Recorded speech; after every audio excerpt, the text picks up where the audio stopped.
one. The best free agent in a lot of people's minds was Trent Williams. He ends up signing with the 49ers. Do you like that pickup by San Francisco?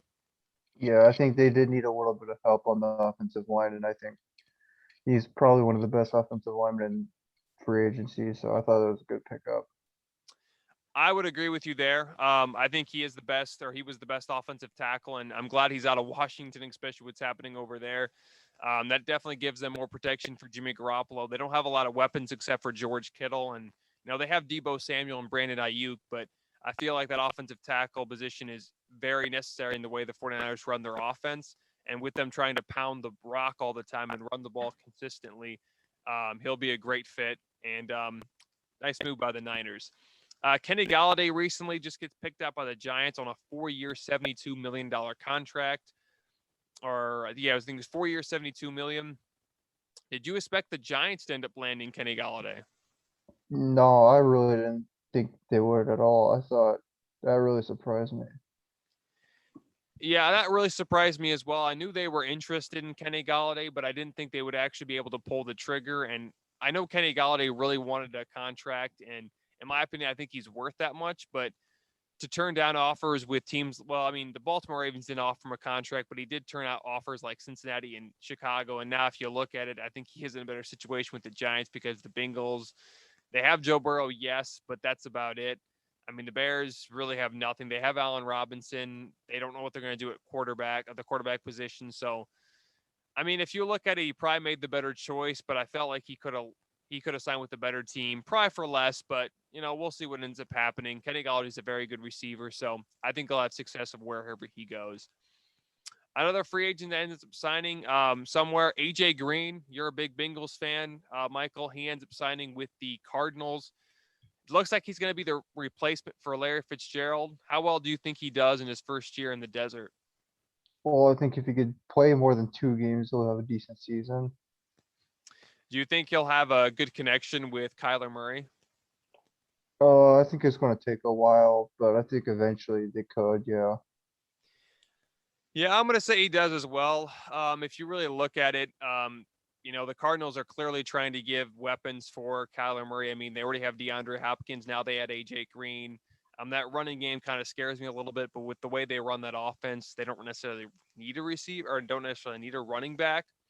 That seems like the Cardinals. I think their odds went from 50-1 to 30-1, but yet they're still last in the NFC West, despite the 49ers missing the playoffs last season, and they still don't know what they're going to do at quarterback. So I feel like the Cardinals will end up making the playoffs this season, but they won't make much of a run because I still think there's a lot to be desired in that team. I mean, they lost Hassan Reddick, they lost Patrick Peterson, they lost a few players, but we'll see what happens. Kyler Murray, I think he's a great quarterback, and we'll see if he's worth it because if he doesn't get it done this year, the Cardinals could be looking for a new quarterback in the offseason. Speaking of Patrick Peterson, he lands in Minnesota on a 1-year deal. Um, what do you think about that signing? I thought it was a good signing for them. I mean, they did need help at corner, so Do you think that will be? Do you think he'll stay in Minnesota very long after that 1-year contract is over? I think it depends on how well he does. I think he'll probably move after the season. I would agree with you there. I mean, he is getting up there. He's his 10th, his 11th season already, or maybe 12th season. Holy cow! But yeah, he's been in the league for a long time, and I felt like he was good in Arizona, but those last few years were kind of rough. And I mean, we'll see how successful he is in Minnesota, but I think you're right. I think he's more of a bridge corner to see what the Vikings can do because the last few years the Vikings have had really problems with their secondary. Bud Dupree leaves Pittsburgh to join Tennessee. What did you think about that pickup? I thought it was a good sign for them. I think Bud Dupree is a little bit underrated. I mean, I still think there's better players out there, but I think he's not bad, and so I like the signing. I know the Steelers are in desperate need of cash, and I don't think they could really afford Bud Dupree. But do you see a scenario where the Steelers should have? Do you think the Steelers should have kept Bud Dupree and got rid of someone else? I don't think so. No, I think, like I said, they were desperate for money, and I think that was a good decision for them. I mean, not a lot of people talk about Bud Dupree, but he's a very good football player, and with the way he plays, I feel like the Pittsburgh Steelers really benefited off of him. And I think with the loss of Dupree, that's going to be huge for the Steelers. And if the Steelers can't get a guy like if they can't replace Dupree, which is going to be the question, they're going to be in trouble, I feel like. And that Steelers team, I don't think they should have brought Big Ben. I understand he's getting up. He's Big Ben. He's won 2 Super Bowls. He's done a lot for the city and the team. But I felt like if you got rid of him, you could have kept guys like Bud Dupree and, finally got that quarterback to replace Big Ben. But we'll see what ends up happening. The Steelers have a very tough division now with the Browns and Ravens being elite. And, of course, the Bengals are going to be good as long as they have Joe Burrow. I'm looking at it. Andy Dalton signs with the Bears. Did that shock you? Because it kind of shocked me. A little bit, but not as much as I thought it was going to be. Yeah, to be honest with you, I mean, I was hearing a lot about Andy Dalton possibly signing with the Bears, but I didn't actually think it would come to fruition because, again, I thought Dalton was just going to return to Dallas. However, he shocks a lot of people, goes to the Bears. It seems like he's going to be the starting quarterback there because Mitch Trubisky is out. Nick Foles, we don't know how well he is or how well he's going to return. To be honest with you, I don't think he succeeds in his first year in Chicago just because that place right now is a dumpster fire. Just let's be honest here. But I just don't think he's going to have much success just because of how bad the Bears are. I think they're worse off more than the Cowboys are, which is super crazy, but that's what I think about the Bears situation right now. Some other things happened recently. Of course, the NFL just got some new TV deals. They brought back Amazon, brought back Fox, brought back CBS. Was there any move that really shocked you? Like, did you see Amazon having the exclusive rights to Thursday Night Football? No, I didn't really see that come in. Well, I mean, Amazon was doing some of those games they were sharing with Fox. And if you have Amazon Prime, you would have saw the NFL games or the majority of them on.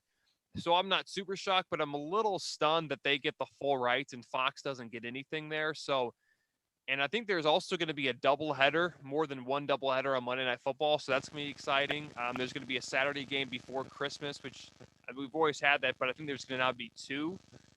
And I think they're going to there's something else they were going to add, and I can't remember, but it's going to be interesting. And they're all the way up to 2032. I think ABC now gets a Super Bowl, I think in 2026 and 2032 or something like that. So that's going to be interesting. Are you excited for any of these TV deals, Michael? Yeah, I really am. Yeah, I mean, what network do you think will benefit the most from this big contract the NFL just made? Well, I think Amazon for one, just because they have exclusive rights, and then ABC I think is another one because they'll be hosting 2 Super Bowls. And